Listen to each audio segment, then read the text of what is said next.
उम्र बढ़ाने वाला पेड़। एक समय की बात है जब बादशाह अकबर का परचम पूरे विश्व में फैलने लगा था। उसी दौरान तुर्किस्तान के बादशाह को अकबर की बुद्धिमत्ता की परीक्षा लेने की सूझी। तुर्किस्तान के बादशाह ने अपने दूत को संदेश पत्र देकर कुछ सिपाहियों के साथ दिल्ली रवाना किया।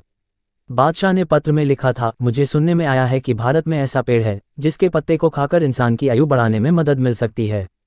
अगर यह बात सच है तो मेरे लिए उस पेड़ के कुछ पत्ते जरूर भेजें।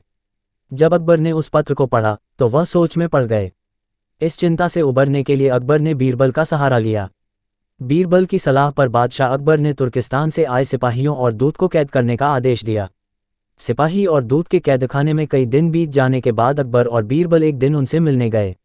अकबर और बीरबल को आते देखकर वो सोचने लगे कि उन्हें रिहाई मिल जाएगी, लेकिन ऐसा नहीं हुआ। बादशाह अकबर जब उनके पास पहुंचे तो उन्होंने दूत से कहा, जब तक इस किले की एक दो ईंट गिर नहीं जाती तब तक आप लोगों को आज़ाद नहीं करेंगे। ऐसा होने तक आप सभी के लिए यहाँ खाने पीने का पूरा इंतजाम किया जाएगा।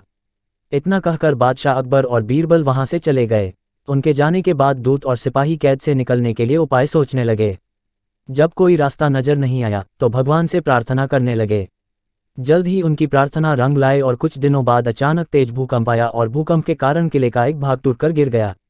ये घटना के बाद दूत ने अकबर के पास किले की दीवार गिरने की खबर भिजवाई।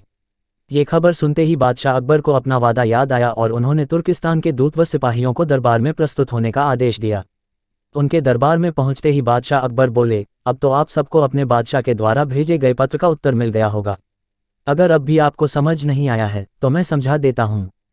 तुम सिर्फ 100 लोग हो और तुम्हारी आह सुनकर किले का एक हिस्सा गिर गया, तो सोचो जिस देश में हजारों लोगों पर अत्याचार होते हैं उस देश के बादशाह की आयु कैसे बढ़ेगी।